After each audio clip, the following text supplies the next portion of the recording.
Bonjour à toutes et à tous. Merci d'être venus nombreux pour cette première rencontre scientifique Institut et DEST.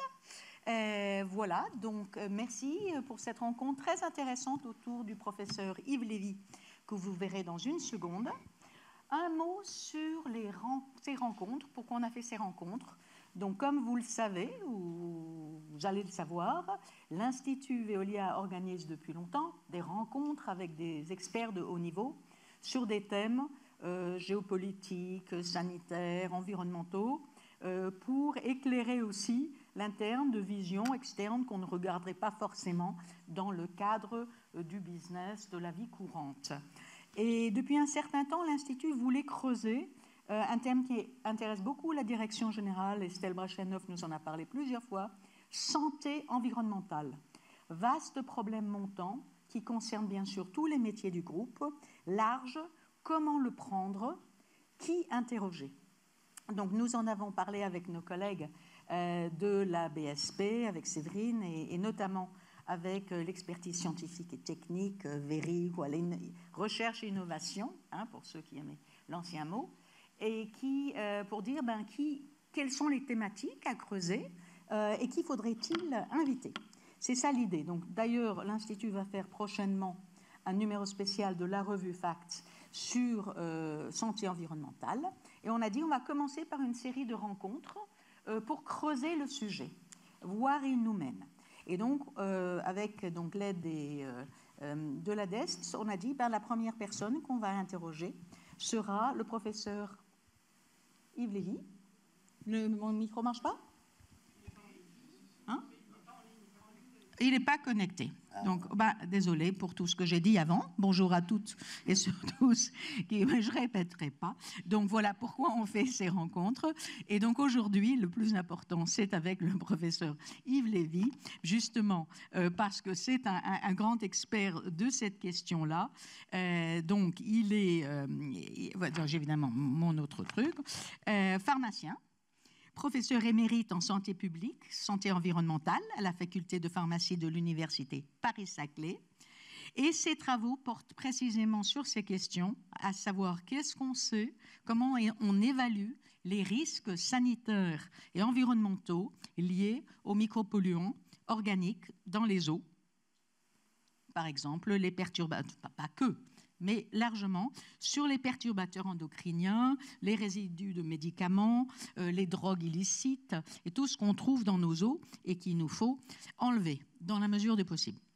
Donc, je laisse la parole à Philippe Sébrac qui va vous présenter le mécénat initié en 2019 entre la Fondation Académie de médecine et Veolia, différents secteurs et segments de Veolia. Et ensuite, le professeur Lévy nous fera une présentation. Il sera interrogé par Luc Mosseron, qui est le spécialiste santé-environnement de la DEST. Vous pourrez ensuite poser vos questions et on pourra continuer ensuite encore, puisque le professeur Lévy a gentiment accepté de rester avec nous après la conférence. Il y aura un cocktail auquel vous êtes tous chaleureusement invités dans le vestibule en haut. On pourra continuer à poser des questions et prendre un petit cocktail.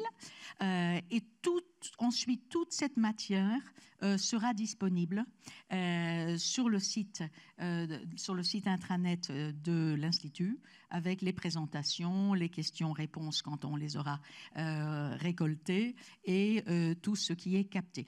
Parce qu'on voulait, je vous dis juste pour finir, parce qu'on voulait qu'il y ait un rayonnement large, tout ce qu'on fait en ce moment est en train d'être traduit simultaneously into English. Et donc comme ça, tous ceux qui ne parlent pas français peuvent quand même entendre. Et puis tout ceci sera diffusé largement en streaming et disponible par tous nos canaux. Donc voilà, merci beaucoup. Et à toi, Philippe. Merci Daina pour cette introduction. Donc, je vais vous parler brièvement du partenariat qu'on avait avec l'Académie de médecine. Donc, c'est un mécénat. Donc, l'Académie était libre de ses mouvements et de ses choix. Et donc, c'était initié avec Antoine Frérot en 2019. Et ont participé, outre d'Est, Veolia Eau France et SARP. L'objectif, c'était de travailler sur la notion d'exposition. Le terme savant, c'est exposo, mais Yves nous dira ce qu'il en retourne. C'est-à-dire en quoi le fait d'être exposé à différentes molécules a un impact sur la santé, comment ça fonctionne. C'est des mécaniques qui sont complexes. Et puis comme il y a des centaines de milliers de molécules, il faut bien choisir par quoi on commence.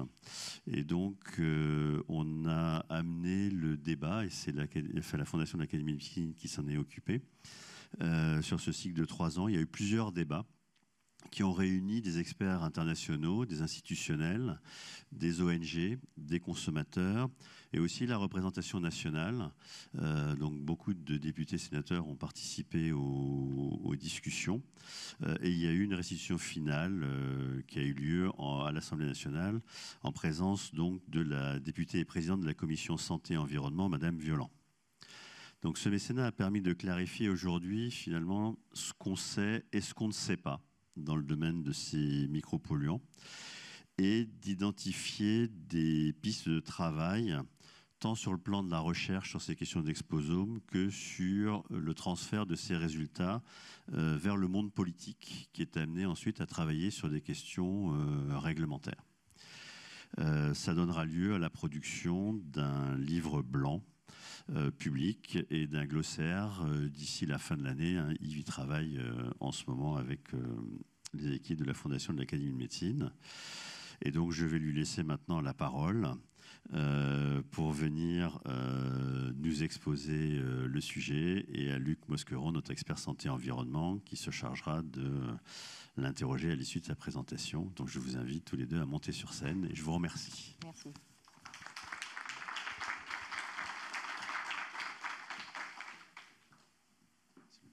Alors, lequel fonctionne? C'est celui-là. Il y en a qu'un? J'ai l'impression.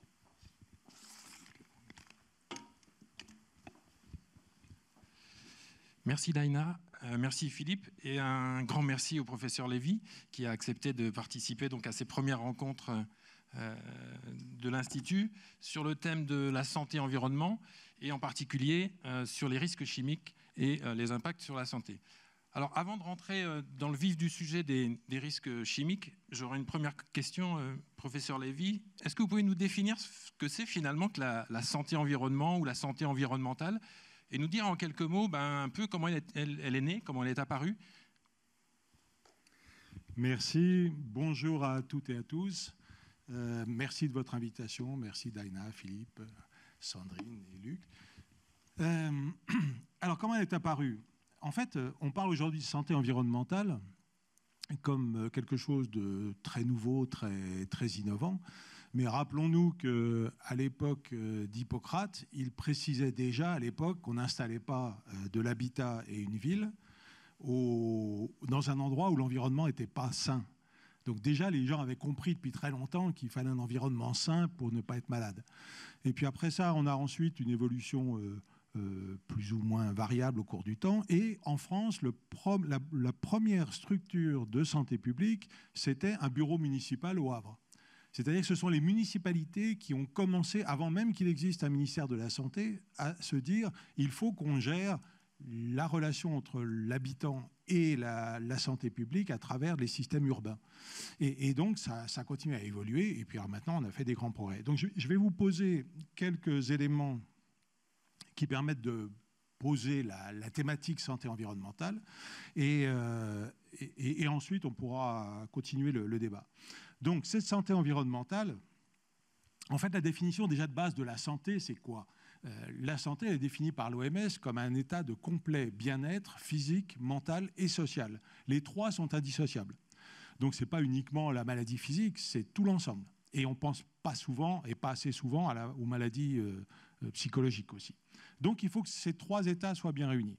Ensuite, la santé publique, en fait, c'est toutes les activités de recherche, de gestion politique de la santé pour le bien-être de tous. Ça comprend aussi bien l'économie de la santé que tous les éléments en relation avec la santé. Et à l'intérieur de la santé publique, vous avez la santé environnementale. Laquelle santé environnementale s'intéresse à tous les impacts et des dangers de l'environnement qui interagissent sur notre santé. Et donc, vous avez représenté en bas de l'écran tous les domaines qui travaillent dans ce secteur, et il y en a beaucoup.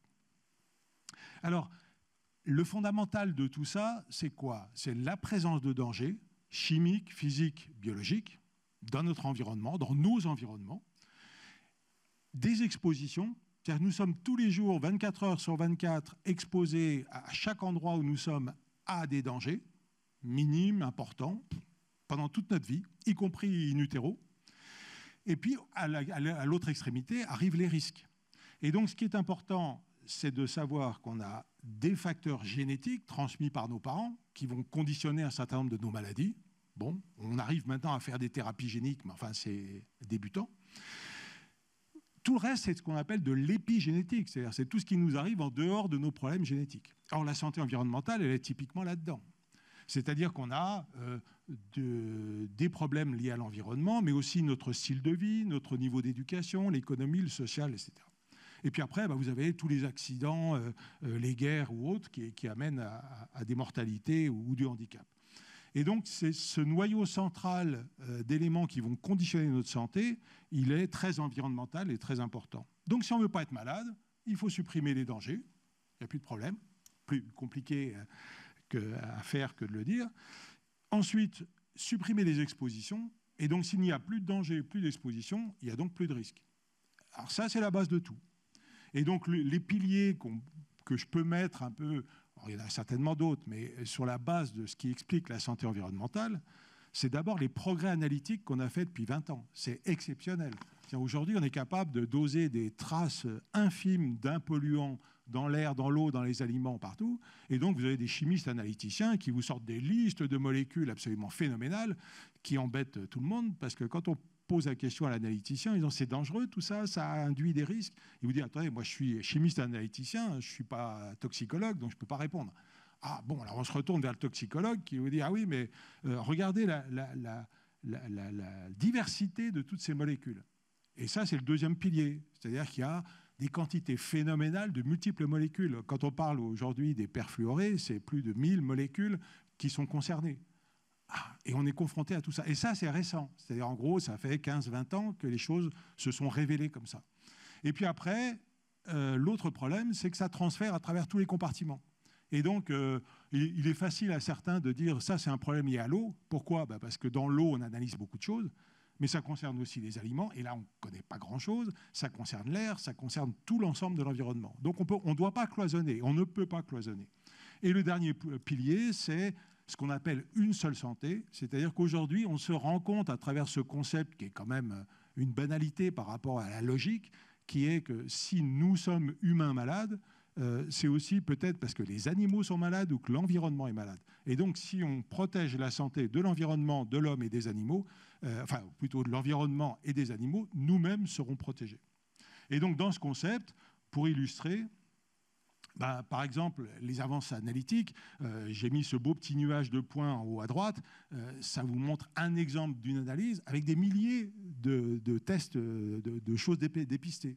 Et donc, quand dans un verre d'eau ou dans un volume d'air, vous avez tout ça, aujourd'hui, on le sait. Donc, comme on le sait, malheureusement, on ne peut plus se cacher derrière et on est obligé d'expliquer est-ce qu'il y a un risque pour la santé ou pas. La mesure des produits pathogènes, des micro-organismes, virus, etc., a fait des progrès considérables. Les bioessais nous permettent de voir bouger des paramètres sur des cellules, des animaux, donc ça interpelle des impacts sur l'homme, et ça sert aussi à détecter les risques pour l'homme. Les dangers physiques, on n'en parle pas souvent, mais ils sont très présents, et la température, par exemple, tout bêtement. Et puis l'épidémiologie, c'est-à-dire la science qui étudie les maladies chez l'homme, a fait aussi d'énormes progrès. Donc on sait de plus en plus de choses. Et l'illustration sur les mélanges de molécules, il y a tout ça, quoi. Et puis il y en aura encore plein d'autres. Et donc ça ne cesse de se développer. Donc aujourd'hui, la préoccupation, elle est aussi pour tout ce qui va se passer dans l'avenir et qui est particulièrement inquiétant parce que tout ça ne connaît pas de frontières, ne connaît pas de limites. Et donc, comme le changement climatique, la pression chimique est une pression globale, mondiale, anthropique. Et concernant la globalité de l'environnement, évidemment, vous le connaissez parfaitement, mais il faut aussi ne pas se considérer que c'est le problème de son voisin. C'est-à-dire que vos cheminées, vos usines d'eau potable, vos gestions de déchets solides, tout ça est un ensemble cohérent dans lequel vous avez derrière des émissions de danger qui aujourd'hui sont de plus en plus préoccupants. Et puis dernier point, voilà. Donc, une seule santé. Donc, vous entendez peut-être parler de ce problème, une seule santé, One Health.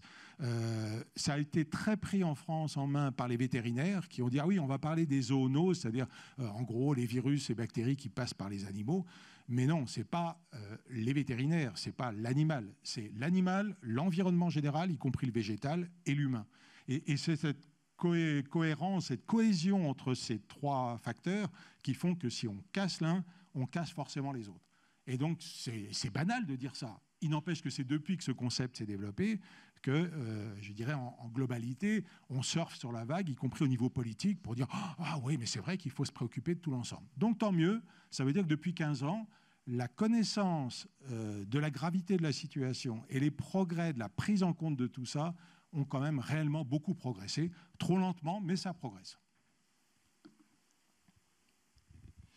Merci Yves pour cette introduction qui est à la fois très riche et très claire. J'ai noté trois choses. C'est l'émergence de cette notion de santé et environnement qui est assez récente, et aussi de One Health, plus largement. Le deuxième point que je retiendrai aussi, c'est l'importance des progrès analytiques. Sans les progrès analytiques, on n'en serait pas là aujourd'hui. Et le troisième, c'est cette prise de conscience qui est maintenant bien réelle. Je voudrais vous poser une première question. Vous avez abordé un peu rapidement la notion d'exposome. Si j'ai bien compris, ça désigne un peu l'ensemble des expositions environnementales. Une question un peu simple et complexe. On est exposé à de multiples substances tout au long de sa vie, vous l'avez évoqué, dès la vie intra-utérine. Comment on fait finalement pour appréhender ou approcher cette notion d'exposome et cette exposition multiple aux substances chimiques ? Alors oui, cette notion est pour moi réellement extrêmement importante. Est-ce que ça marche ? Oui, ça marche. Elle est réellement extrêmement importante parce qu'on la met souvent en parallèle avec la génomique.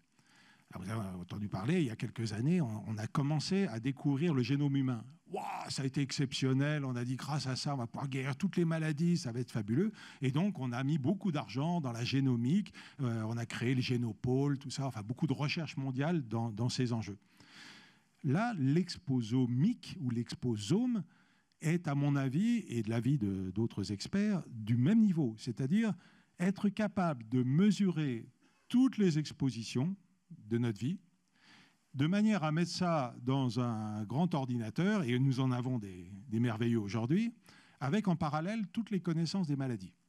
Ce qui veut dire que si on arrive à mettre tout ça dans une grosse machine de modélisation, et c'est l'objectif de tout ça, c'est de dire, voilà, vous êtes né dans telle ville, vous avez grandi à tel endroit, vous travaillez dans tel domaine, vous mangez ça, vous faites telle quantité de sport, etc. On rentre tout ça et bling, il vous sort une conclusion sur le risque de santé. Et ça, c'est individuel. Mais si on le fait au niveau d'une population, ça veut dire qu'on identifie toutes les sources de risques majeurs qui permettent à ce moment-là de faire de la prévention. Et donc l'objectif, c'est de manière très fondamentale, de connaître toutes nos expositions, celles que nous avons aujourd'hui dans cette salle, que nous ne connaissons pas, il suffit de la mesurer, il y a aujourd'hui des très bons appareils, et de la multiplier avec ce qu'on respire dans le RER, etc. Et d'arriver derrière à dessiner les spots majeurs qui interfèrent sur notre santé, ce qui fait qu'on peut à ce moment-là couper les risques et améliorer globalement la santé. Donc ça a beaucoup progressé. Il y a des programmes européens qui sont financés à hauteur d'une centaine de millions d'euros. C'est pour moi encore trop petit, trop lent, mais dans la progression de ces 10-15 dernières années, ça y est, la chose commence à accrocher et ça mériterait d'avoir au minimum, au niveau national, un institut d'expologie et de mesure des expositions, voire sinon au niveau européen, quoi. Et ça, c'est vraiment, à mon avis, une source de progrès considérable pour l'avenir. Merci. Je voudrais revenir sur la notion de mélange, de cocktail, etc. On parle de plus en plus dans la presse ou dans la littérature de polluants émergents ou de micropolluants. Philippe a évoqué les micropolluants. Vous avez cité différentes familles, des perturbateurs endocriniens, enfin des mots un peu compliqués qu'on entend de plus en plus souvent, ou des microplastiques, ou des phtalates, ou bien d'autres. Est-ce que vous pouvez nous faire un petit focus sur une famille particulière que vous avez abordée, les fluorés ou les composés perfluorés, les PFAS, et nous dire un petit peu ce qu'on sait ou ce qu'on ne sait pas, parce qu'on est parfois dans le monde de l'ignorance, sur à la fois les modalités d'exposition et les risques liés à ces fameux PFAS. Oui, alors c'est un exemple. On en parle beaucoup en ce moment, et on en parle d'autant plus que, a priori, il est possible que l'Europe supprime le droit d'usage de ces molécules. Donc, c'est une suite qui vient d'une découverte dans l'environnement dans plusieurs pays, mais je pense qu'à l'Allemagne particulièrement, qui il y a une vingtaine d'années a commencé à découvrir ces molécules polluant l'eau. Puis ils ont remonté la chaîne jusqu'au sol qui était contaminé. Puis ensuite, ils ont fait des études sur les populations qui étaient contaminées. Et donc, les scientifiques savent depuis 20 ans que ce sont des molécules à risque. Et vous voyez le temps qu'il faut avant que le réglementaire commence à dire « Ah, il faudrait peut-être les supprimer ». Et donc, ça va beaucoup bouger. Donc aujourd'hui, au niveau de l'Académie des technologies, on va démarrer un groupe de travail sur la réflexion, quel est l'impact pour l'industrie, les industries, aussi bien les industries qui utilisent ces polluants que ceux qui doivent les éliminer. Donc ça va avoir un impact économique très important. Saisi au niveau du ministère de la Santé et de l'Académie de médecine aussi sur les risques pour la santé. Qu'est-ce que c'est que ces molécules ? C'est simple. Un jour, on a dit à un chimiste, tiens, tu ne pourrais pas me bricoler dans ton laboratoire une molécule qui permet d'être imperméabilisante et qui ne part pas dès qu'il pleut. Évidemment, s'il pleut sur votre parapluie et que le lendemain, le parapluie il est plus étanche, ce n'est pas intéressant. Donc le chimiste a dit bien chef, il a bidouillé son truc dans son laboratoire. Alors, je m'excuse pour les traducteurs anglais, bidouiller, ça va pas. Disons, il a bricolé, aménagé sa molécule dans son laboratoire et il a trouvé un truc génial. Comme il avait précédemment trouvé des molécules géniales comme les PCB dans les transformateurs électriques, qui rendaient des services merveilleux. Et donc on trouve ces molécules d'abord comme imperméabilisants un peu partout, mais ça sert aussi à l'intérieur des batteries. Or, aujourd'hui, vous savez que l'industrie des batteries est quand même quelque chose de très important. On va le trouver dans des produits alimentaires, on va le trouver dans des cosmétiques, et ces molécules sont d'un intérêt très important, mais elles sont indestructibles. Enfin, indestructibles avec les pratiques habituelles. Et donc, comme elles sont indestructibles et qu'elles s'accumulent en plus dans les graisses, eh ben, elles ont commencé à envahir complètement la planète. Parce qu'on ne peut pas les éliminer dans une station d'épuration, on ne peut pas les éliminer dans la nature, elles ne sont pas biodégradables. Et en plus, elles s'accumulent dans le gras. Et donc, dans la chaîne alimentaire, ça a augmenté. Et donc, aujourd'hui, on s'aperçoit qu'en plus, elles ont des impacts sur la santé en agissant sur les hormones, en ayant plusieurs actions toxiques. Et donc, vous vous rendez compte de la gestion mondiale d'un problème qui va du pôle Nord au pôle Sud, puisqu'on en retrouve dans la graisse des animaux qui n'ont jamais fréquenté une ville de leur vie, une industrie à transformer et qu'il faut remplacer par autre chose. Or, les alternatives, elles ne sont pas évidentes non plus. Et en même temps, comment allons-nous pouvoir dépolluer ? Déjà, pour les PCB, ça avait été très compliqué parce qu'il y en a plein les sédiments de toutes les rivières. Et donc, un jour, il y a un politique qui a dit il va falloir dépolluer les rivières. On lui a dit oui, vous êtes gentil, mais c'est quand même un peu compliqué d'aller dépolluer tout le Rhône. Hein. C'est pas évident.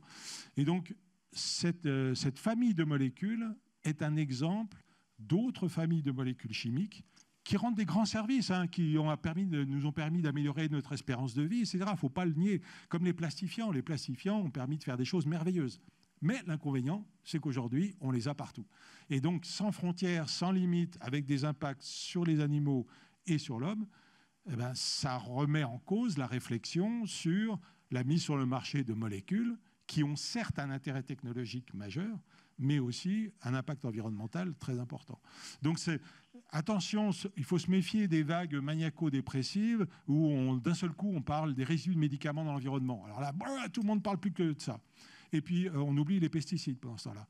Puis après, les grands stress sur les perturbateurs endocriniens, à juste titre d'ailleurs, qui sont plein de molécules différentes qui agissent sur nos hormones. Du coup, on ne parle plus des résidus de médicaments. Puis après, on parle des PFAS et on fait réunir plein d'experts, etc., etc., etc. Or, en fait, notre problème, à la fois vous en tant que professionnel, mais en tant que citoyen, c'est qu'on est exposé à tout l'ensemble. Et c'est là où on se tourne vers le toxicologue en lui disant « mais dis-nous lesquels sont prioritaires, parce qu'on ne va pas pouvoir tout supprimer ». Donc vous voyez, c'est se méfier de ces mouvements médiatiques qui reposent sur une base extrêmement logique, mais qui permettent aussi, pendant ce temps-là, de faire oublier les autres, quoi. Donc c'est la gestion globale qu'il faut faire. Et ça, c'est compliqué. Merci pour cette réponse. Si je reviens un petit peu sur vos schémas, et si j'ai bien compris, une fois qu'on a caractérisé une exposition, notamment grâce au progrès analytique, on l'a dit, il faut passer à l'étape suivante, qui est l'évaluation des risques. Finalement, comment on fait aujourd'hui, comment on procède, et qui est en charge de cette évaluation des risques, en France notamment, et comment se positionne la France dans cette évaluation des risques par rapport à d'autres pays européens ou internationaux? Est-ce que vous pouvez nous dire comment on évalue ces risques? Oui, ça c'est la suite logique. C'est-à-dire, comme je vous le disais tout à l'heure, le chimiste analyticien, il rentre son échantillon dans son bel appareil merveilleux et qui vous donne des tas de listes de molécules. Bon. Mais jamais il vous dira si c'est dangereux pour votre santé. De toute façon, ce n'est pas son métier. Bon, on ne va pas lui reprocher. Alors, on va demander à qui? On va demander à un toxicologue. Donc, le toxicologue, il va extraire les polluants du raisin, de l'eau, de l'air, etc. Et il va les donner à manger à des animaux, à des cellules dans des boîtes. Et il va, après, entre 3 et 5 ans, vous dire « Ah bah oui, c'est quand même génotoxique, ça agit sur les gènes, ou c'est perturbateur de la fonction cardiaque, ou autre. » Donc, on a caractérisé l'effet de ces molécules ou de ce mélange. Mais ça ne veut pas dire le risque.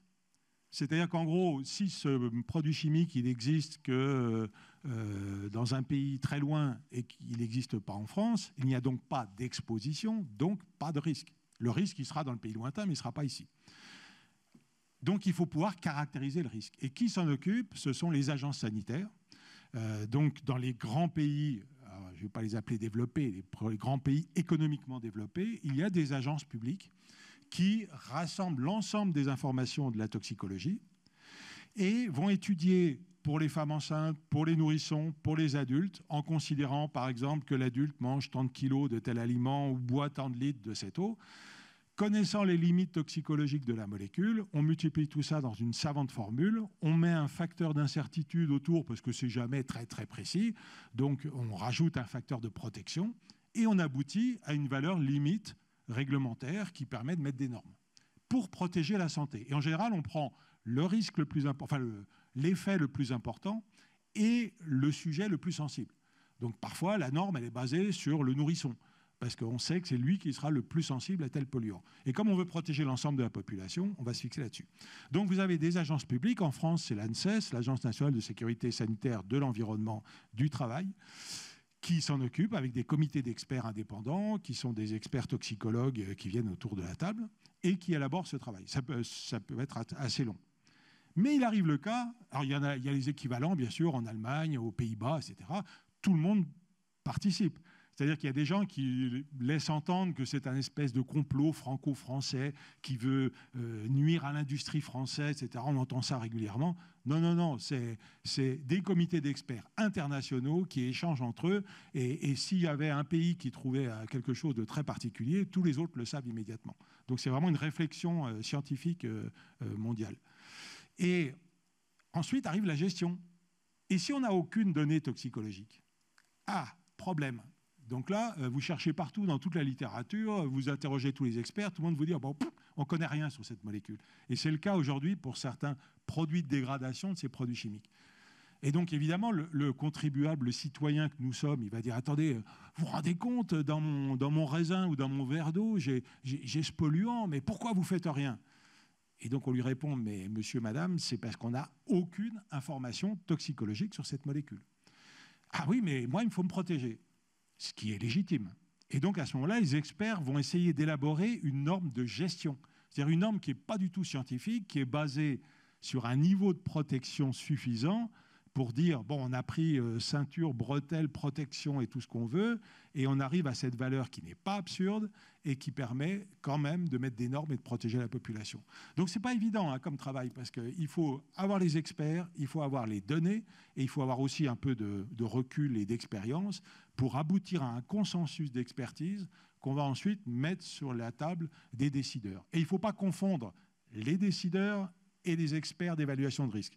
C'est-à-dire chacun son job, il y en a un qui donne les éléments à l'autre et l'autre prend les décisions.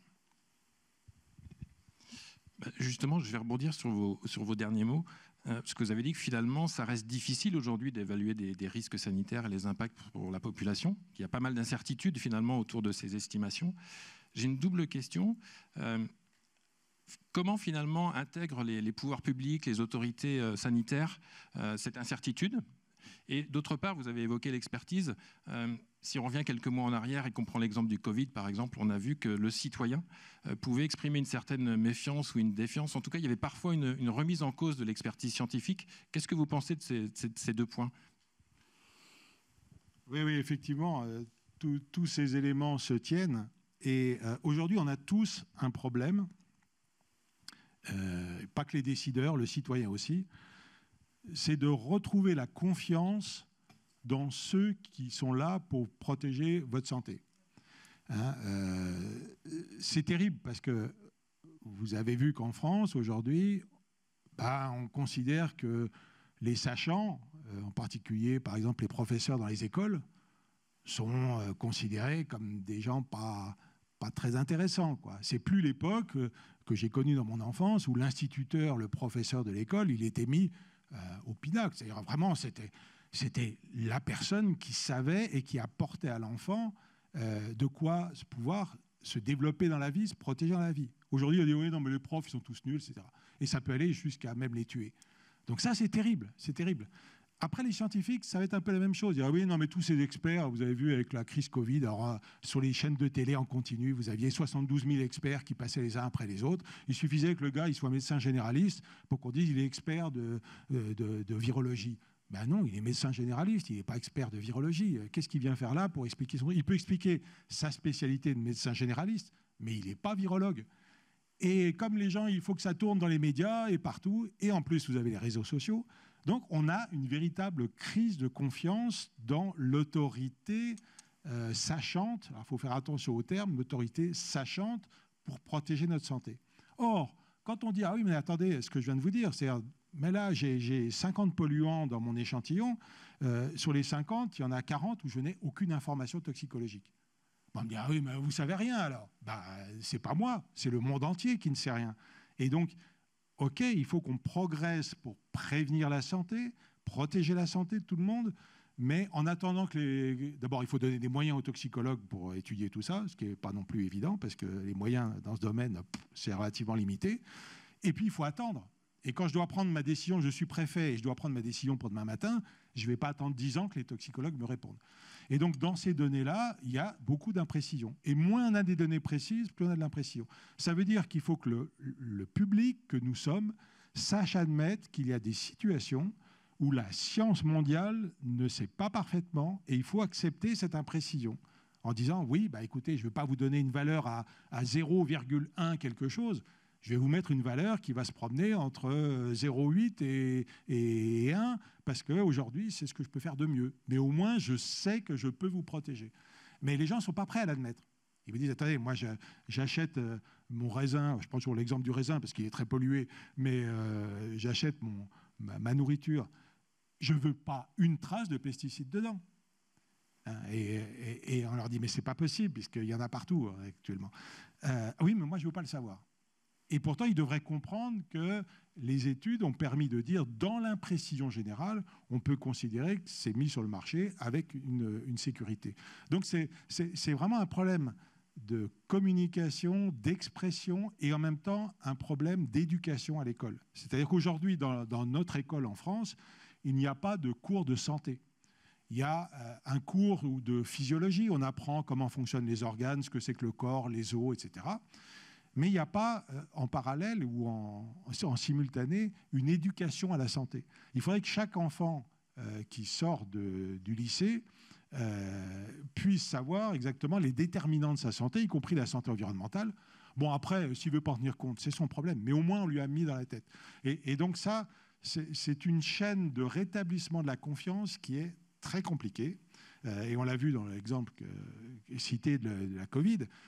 Quand vous avez un président de la République qui va se mettre dans le bureau d'un grand professeur de virologie dont toute la communauté sait qu'il raconte n'importe quoi, après, comment voulez-vous que le public arrive derrière à refaire confiance à un certain nombre de gens, quoi. Donc du coup, on rentre dans un débat j'y crois pas, ce qui n'est pas un débat scientifique et qui pose des grands problèmes dans tout ça. Merci.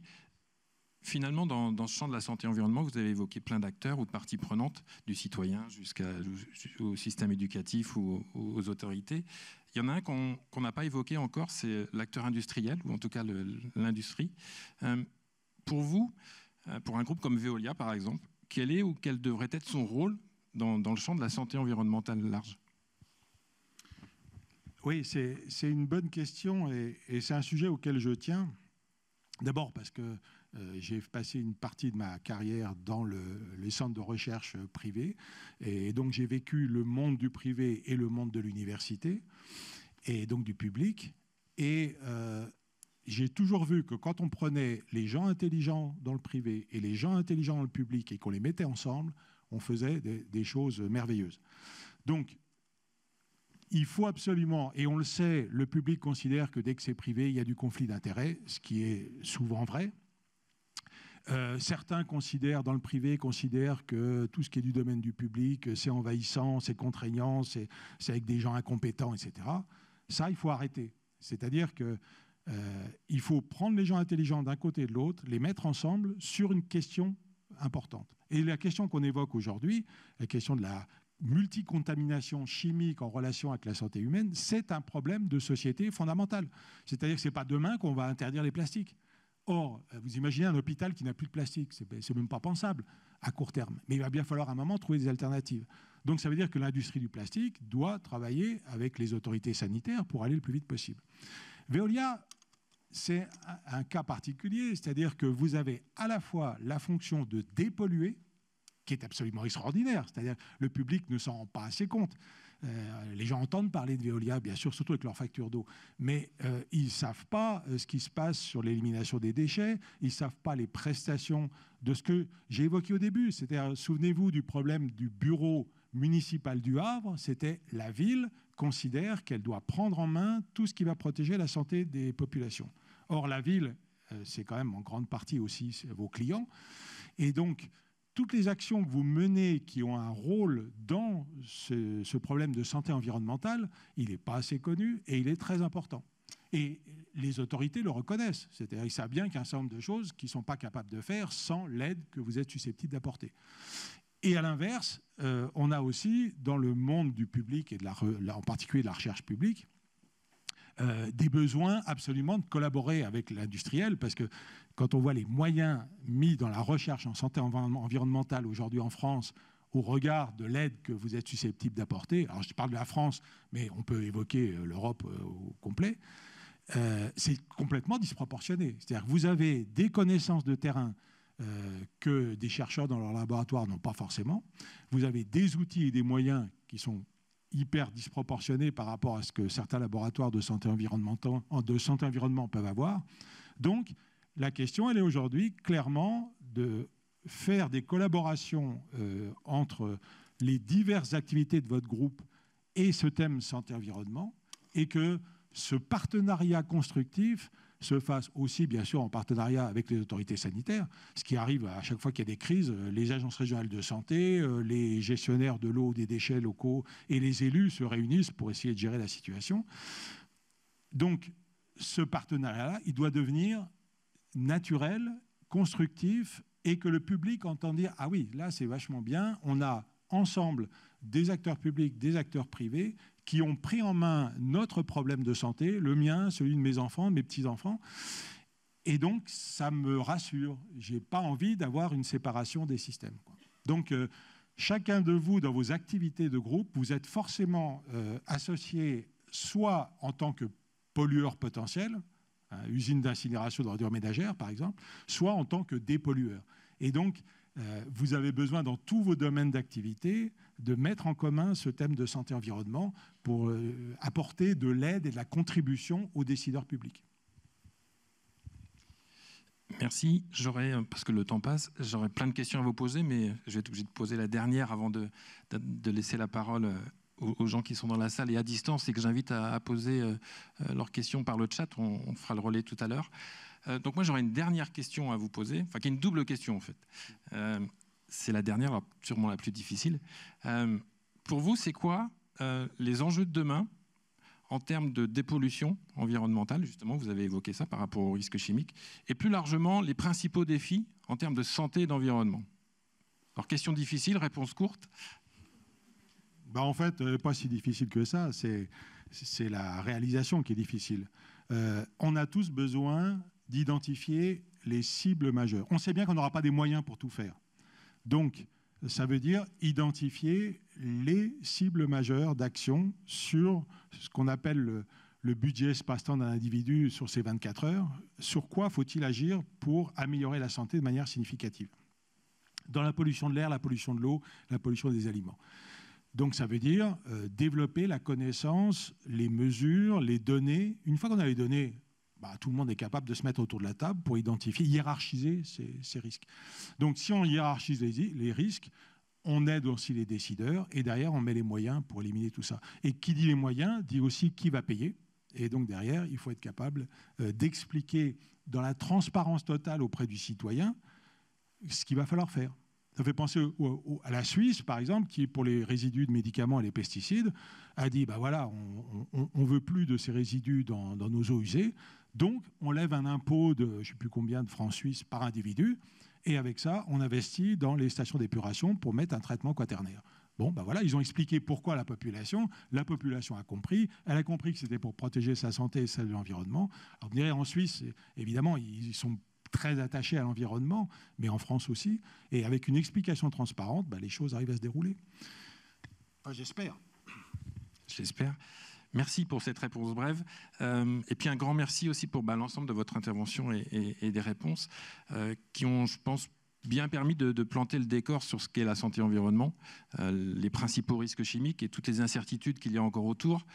Un grand merci. Donc, je vous propose donc de passer la parole à la salle pour les questions. Il y a un micro qui va marcher. Alors, Philippe dit souvent que la plus difficile, la première question. Est-ce que celui-ci marche?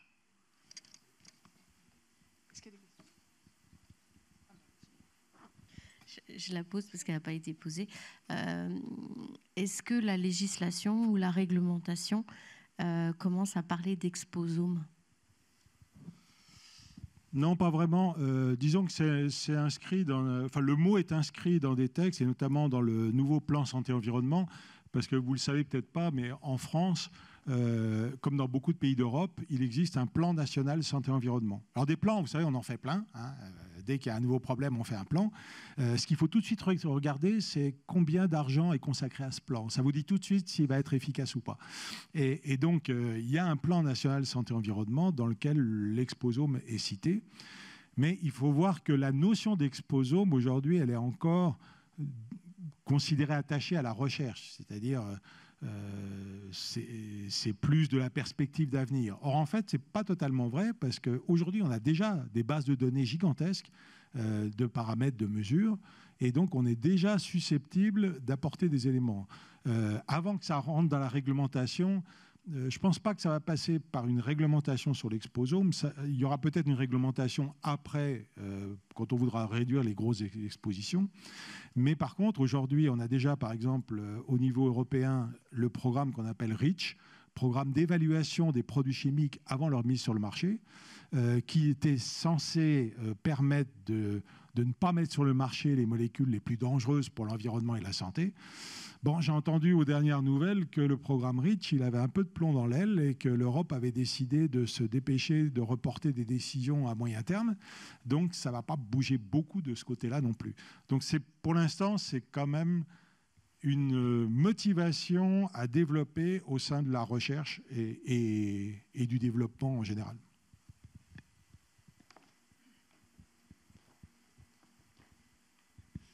Bonjour. Vous venez justement de parler du programme REACH. En fait, il y a quelque chose d'un peu choquant en tant que citoyen.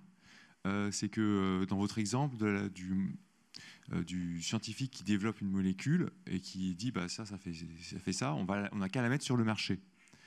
C'est que justement on met sur le marché des molécules, on ne sait absolument rien et ça va à tout le monde, mais sauf que 10 ans plus tard, 20 ans plus tard, on découvre que ça ne va pas. Vous venez de parler du programme REACH. Moi, ma question portait sur le principe de précaution, puisque c'est quand même quelque chose qui est dans la Constitution depuis peut-être 20 ans maintenant. Comment ça s'articule avec justement cet exemple d'une molécule qu'on met sur le marché sans qu'on en sache grand-chose? Voilà. Merci. Oui, alors, le principe de précaution, il fait beaucoup parler. Et malheureusement, il fait souvent beaucoup parler les gens qui n'ont pas bien compris ce que c'était. Et on arrive à avoir dans des instances de décision les tout pour, les tout contre. C'est toujours pareil. Hein. Vous avez ce type de problème et vous avez les uns qui hurlent en disant c'est un scandale, les autres qui hurlent en disant il faut absolument l'appliquer partout. Et ils n'ont pas du tout la même vision des choses. Et ils oublient de revenir au fondamental, qui était d'abord le principe de précaution. Il était attaché à la réglementation sur l'environnement. Et on en a discuté à l'Académie de médecine il n'y a pas très longtemps d'ailleurs, du principe de précaution en médecine. Parce que quand vous avez un médecin qui doit prendre une décision dans son cabinet, il prend sa décision, parfois sans aucun élément, il est bien obligé de prendre des précautions. Et donc, quand vous prenez les gens en aparté et que vous leur expliquez le principe de précaution, ils vous disent « Ah bah oui, c'est vrai que c'est pas idiot. » C'est en gros, votre enfant, il est dans une école, d'un seul coup, la moitié de la classe s'évanouit, on ne sait pas pourquoi. On ne va pas attendre que quelqu'un dise « Attendez, on va faire une étude et on va savoir ». C'est-à-dire que normalement, les responsables de l'école, ils font évacuer l'école, ils mettent tout le monde dehors. On ne sait pas pourquoi, on ne sait pas ce qui s'est passé, mais on prend de la précaution. Et donc, ça, appliqué à toutes les décisions de la vie, ça paraît extrêmement logique. Si les responsables de l'école avaient dit on va calmement laisser les enfants tous par terre et puis on va appeler des spécialistes pour venir mesurer si c'est l'air, si c'est les aliments, etc., le type serait traité d'assassin. Donc, quand on est en face d'une situation de santé dans laquelle on ne connaît rien, on prend des précautions. Ça semble logique. Donc avant la mise sur le marché d'un produit, c'est pour ça que la réglementation REACH s'est mise en place en Europe, c'est de dire ne mettons plus sur le marché des molécules sans avoir fait les évaluations préalables. Donc théoriquement, le programme REACH devait permettre de résoudre tous ces problèmes. Donc là, ce n'est pas de la prévention, c'est pas de la précaution, c'est de la prévention. C'est-à-dire que le principe de prévention, c'est je connais la nature du danger, je connais ses effets, je vais donc par prévention éventuellement l'interdire sur le marché ou autre. La précaution va vraiment s'appliquer quand on n'a pas suffisamment de données et qu'à un moment, il faut décider. Et donc malheureusement, comme je le disais tout à l'heure, le programme REACH européen, qui devait permettre à tous les pays membres de se répartir les molécules pour les étudier, parce que c'est quand même assez compliqué, et puis ça coûte de l'argent et c'est long, il ne va pas à une vitesse très grande. Donc là, on se retrouve encore avec le même problème, à savoir le temps nécessaire, et pendant ce temps-là, il y a des molécules mises sur le marché, et en plus, il y a toutes les molécules qui ont été développées avant. Donc ce principe de prévention, on va le retrouver dans la mise sur le marché des médicaments, avec 10 ans d'études avant que le médicament soit mis sur le marché, on ne va pas forcément le retrouver avec des produits chimiques. Donc il y a eu le problème de l'amiante, il y a eu toute une série de problèmes de ces molécules qui ont rendu des très grands services autrefois, et dont les progrès de la découverte ont permis de montrer qu'ils avaient des impacts sur la santé. Donc vous voyez, c'est toute une suite logique, historique, dans lequel évidemment l'industrie chimique dit regardez pas trop tout ce qui se passe parce que c'est pas votre problème, je m'en occupe, mais ça marche plus maintenant. Et puis, de l'autre côté, des institutions en charge de vérifier que les produits n'ont pas d'impact sur l'environnement, mais qui n'ont pas forcément les moyens d'arriver à aller assez vite. Donc, c'est pas simple. C'est pour ça que depuis le début, je dis c'est pas simple, que c'est un véritable problème sociétal de toutes les sociétés, pas que de la France, et que ça exige aussi d'expliquer aux gens, dans cette notion de confiance que j'évoquais, de dire il va falloir changer notre vie. C'est-à-dire que rien qu'à l'intérieur de l'habitat, mettez sur une table tous les produits chimiques que vous avez chez vous. Que ce soit les bâtons d'encens qu'on fait brûler ou les petites bougies parfumées, les trucs pour mettre des bonnes odeurs dans les toilettes, etc. Vous alignez tout ça. Et vous vous dites, est-ce que tout ça me pose un problème pour ma santé? Évidemment, personne ne va pouvoir vous répondre. Mais par prévention ou par précaution, j'aurais tendance à dire, si vous en supprimez les 2/3, déjà, ça sera peut-être pas plus mal pour la santé de vos enfants, quoi. Mais ça, les gens ne sont pas forcément en mesure aujourd'hui de l'accepter. C'est-à-dire que la belle vie chez soi, c'est d'avoir les pipsites dans ses toilettes, etc. Enfin, parce que ça fait bien, quoi. Puis vous avez des invités qui viennent, vous préférez qu'il y ait ça pour que les toilettes ne sentent pas mauvais. Mais pendant ce temps-là, vous intoxiquez peut-être vos invités. Donc, la réflexion collective, elle doit être intelligente, scientifique, reposée. Ce n'est pas pour autant qu'il faut éliminer les extrêmes qui se battent, bien sûr. Mais ça nécessite vraiment un travail de fond, d'explication et de modification progressive de la société. C'est pour ça, dans tous ces cas-là, on dit qu'il faut démarrer par l'école. Est-ce qu'il y a d'autres questions dans la salle? Je ne vois pas très bien avec les lumières. Oui, nous, Je vais prendre d'abord une question en ligne, si ça ne vous dérange pas. Donc, est-ce que les données numériques acquises par les experts de Veolia en continu pourraient être partagées avec celles des pouvoirs publics pour mieux évaluer l'exposition des populations? C'est pas elles pourraient, c'est qu'elles doivent. Mais ça dépend entièrement de l'entreprise. C'est-à-dire, je prends un autre exemple, pas du tout celui de Veolia, hein, mais quand on travaillait sur les résidus de médicaments dans l'environnement, à l'époque, j'ai présidé le comité scientifique du plan national. Il y avait un plan national sur les résidus de médicaments, encore un autre plan. Tout de suite, les experts ont dit il nous faut les données de vente de médicaments par bassin versant. Ces données, elles existent. Hein. C'est des sociétés privées qui les mesurent. Il suffit de les acheter, mais ça coûte beaucoup trop cher pour les laboratoires de recherche. Donc, on a dit au ministère, nous sommes le plan national. Vous, ministère, demandez à ce que les sociétés privées fournissent les données de résidus de médicaments pour que tous les chercheurs puissent progresser. On nous a dit oui, oui, oui. Et maintenant, il s'est écoulé, je ne sais pas combien, 15 ans, et on ne les a toujours pas. Donc là, je dirais, c'est un peu de la bonne volonté de l'entreprise qui va mettre à disposition, dans le cadre d'un programme de recherche, de partenariat, etc., les données qu'elle peut fournir. Donc tout ce qui fera une collaboration efficace pour progresser dans ce domaine de l'expologie sera utile à la fois pour l'entreprise, pour les pouvoirs publics et pour nous en tant que citoyens.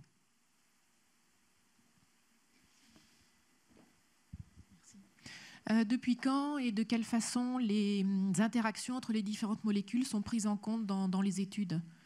Tout à l'heure, vous aviez un slide qui mettait les différents types de molécules et puis vous aviez en dessous les mélanges. Et voilà. Et comment ces mélanges maintenant sont intégrés dans les études?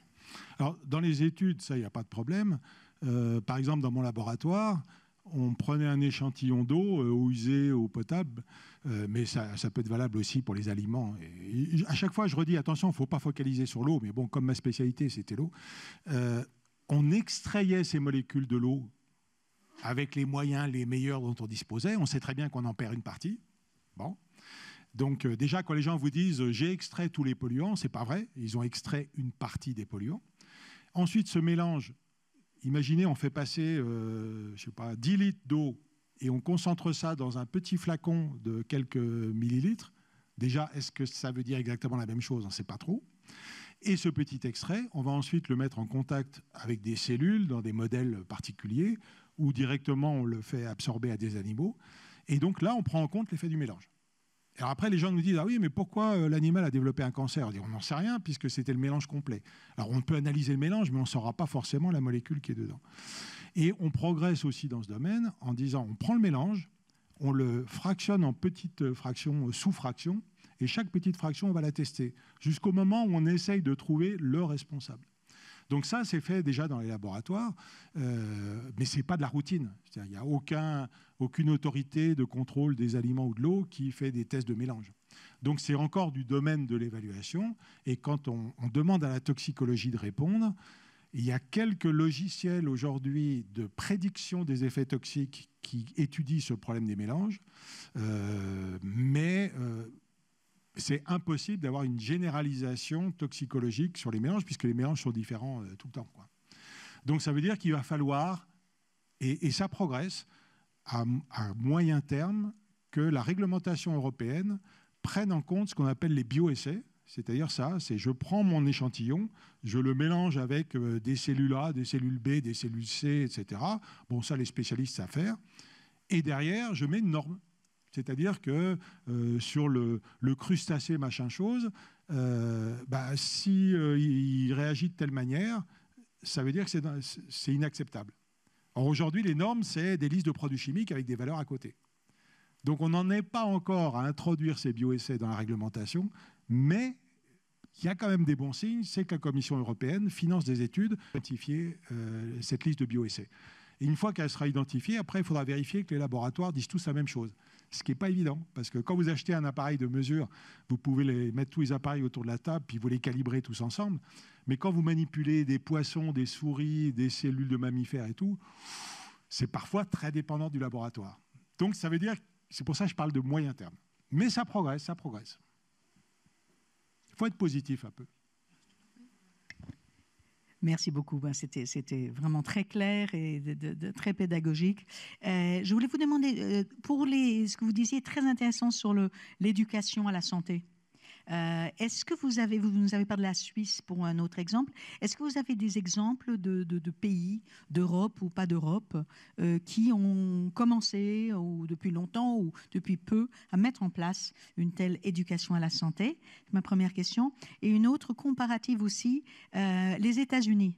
États-Unis, vaste marché, FDA puissante, en même temps beaucoup de lobby, en même temps beaucoup de pression médiatique, de films sur ces sujets-là. Est-ce que la FDA prend, ou est-ce que l'Amérique prend en compte mieux, moins bien, pareil, cette problématique?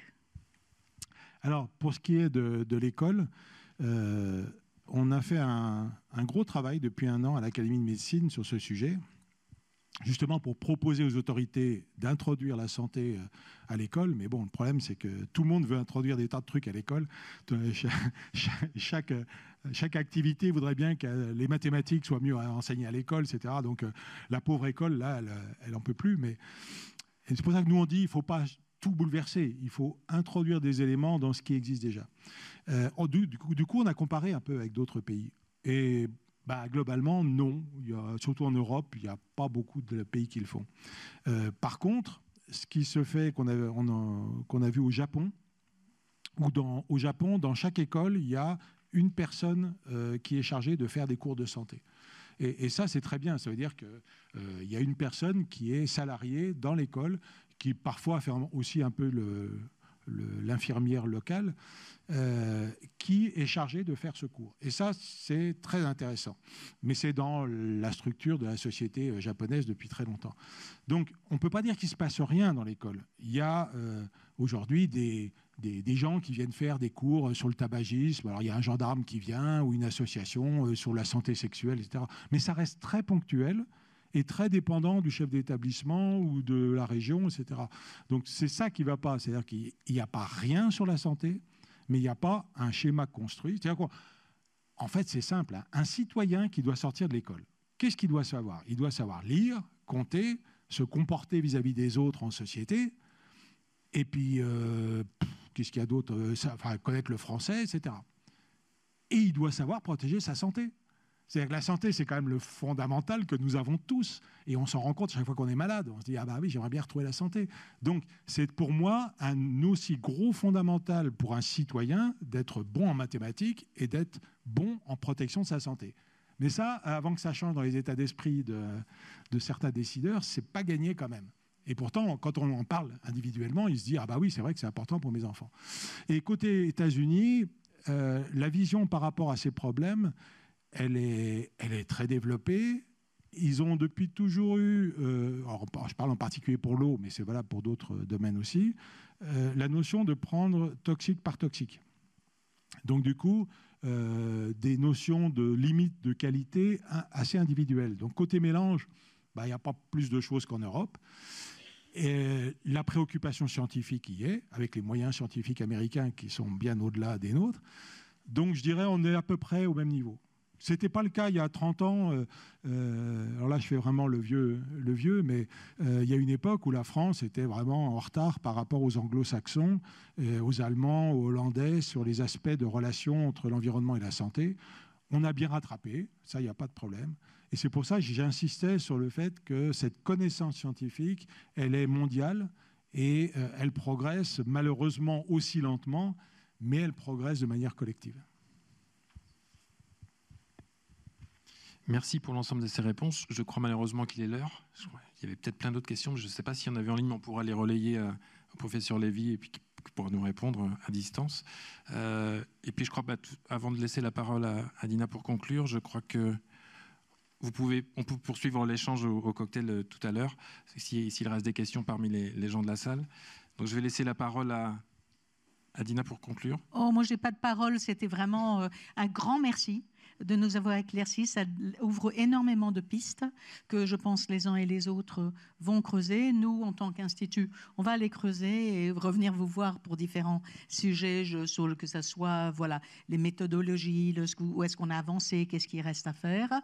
Et donc, je voulais simplement vous remercier, surtout vous, professeur, d'être venus, les autres d'avoir participé, d'avoir posé des questions. Et donc, je vous rappelle qu'on peut continuer la conversation en mangeant un petit quelque chose en haut, au vestibule. Et je trouve que vous nous direz, parce qu'on va essayer de faire une petite enquête de satisfaction, si ça vous a éclairé, quels autres sujets vous aimeriez voir traités en pensée, résistance aux antibiotiques, par exemple. Mais enfin, il y a d'autres idées. Et donc, on est très preneur de vos suggestions. Et en tous les cas, un grand merci. Merci à vous, merci pour votre écoute et merci aux traducteurs aussi. Et bonne fin de journée.